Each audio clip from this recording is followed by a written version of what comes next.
கிறிஸ்துவுக்குள் மிகவும் பிரியமான தெய்வ பிள்ளைகளே, பரலோகமன்னா நிகழ்ச்சியின் மூலம் உங்களை சந்திப்பதில் என் இருதயம் கர்த்தருக்குள் மிகுந்த மகிழ்ச்சி அடைகிறது. உங்கள் எல்லாரையும் இயேசு கிறிஸ்துவின் இன்ப நாமத்தினாலும் கிராஸ் டிவி ஊழியங்கள் சார்பாக என் அன்பின் வாழ்த்துக்கள். இன்றைய பரலோகமன்னா காத்திருக்கிற காரியம் நடக்கும். நம்ம நிறைய காரியத்திற்காக காத்திருக்கோம்ல, அது நடக்கும். வேதாகமத்தில் ஒரு வசனம், நீதிமொழிகள் 13:12, வெக்கும் நாட்கள் காத்திருப்பது இருதயத்தை இளைத்து போக பண்ணும். பிரியமான தெய்வ பிள்ளைகளே, நம்ம காத்திருக்கிறது தான் நம்ம வாழ்க்கையிலேயே நம்முடைய இருதயத்தை இளைத்து போக பண்ணுகிற ஒரு சூழ்நிலையா. 1 மணி நேரம் 2 மணி நேரம் காத்திருக்கிறது பெரிய காரியம் இல்லை. 1 நாள் 2 நாள் காத்திருக்கிறது பெரிய காரியம் அல்ல. 1 வாரம் 2 வாரம் காத்திருக்கிறது பெரிய காரியம் இல்லை. மாத கணக்கில், வருஷ கணக்கில் நீங்கள் அப்படி காத்திருப்பீங்கன்னா, நீங்கள் என்ன காரியத்திற்காக காத்திருக்கீங்களோ அந்த காரியம் நடக்கும். காத்திருக்கிற உங்களை தேடி உங்கள் அருகில் இயேசு இன்றைக்கு வருகிறார். யோவான் 5:5, 38 வருடமாய் பெதஸ்தா குளத்தில் காத்திருந்த அவன் கிட்ட வந்து இயேசு அவனுக்கு குணமாக்கினா. என் அன்பு தெய்வ பிள்ளைகளை, கடினமான ஒரு காரியம் காத்திருக்கிறது. எக்ஸாம் எழுதிட்டு ரிசல்ட்டுக்காக காத்திருக்கும் பொழுது அந்த பையன், அந்த பொண்ணு, அவருடைய இருதயம் படபட படபடன்னு அடிக்கும். ஸோ ஒரு காரியத்திற்காக நம்ம காத்திருக்கிறோம். இன்று எல்லாம் போயாச்சு, அப்பாயின்மெண்ட்டுக்காக காத்திருக்கிறோம்.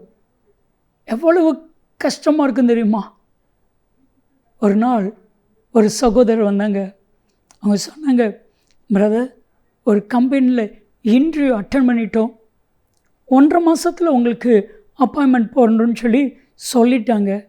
அதை நம்பி அந்த வேலையை விட்டுட்டேன். இப்போ 6 மாதம் ஆகுது. இல்லை பிரதர், அந்த வேலை வரும் எதிர்பார்த்துருந்த வரலை. நாங்கள் ஜெபம் பண்ணோம். வேறு அதை காட்டிலும் பெஸ்ட்டான கம்பெனிலேருந்து ஆஃபர் வந்துச்சு, அதை காட்டிலும் அதிக சேலரியில் ஆஃபர் வந்துச்சு. உடனே ஜாயின் பண்ண கத்தர் வச்சா.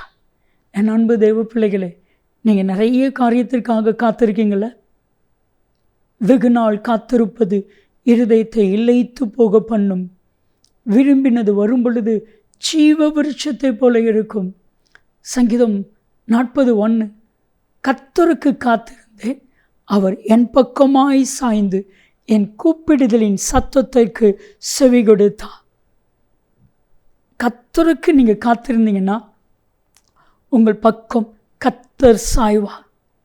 எப்பொழுது மாறுதல் வரும், எப்பொழுது ஆசீர்வாதம் வரும், எப்பொழுது நன்மை கிடைக்கும், எப்பொழுது ப்ரமோஷன் கிடைக்கும், எப்பொழுது திருமணம் ஆகும், எப்பொழுது வேலை கிடைக்கும், எப்பொழுது குழந்தை பாக்கியம் கிடைக்கும், எப்பொழுது ப்ரமோஷன் கிடைக்கும், எப்பொழுது என் கடன் பிரச்சனையெல்லாம் மாறும், எப்பொழுது என் வியாதி சுகமாகும்.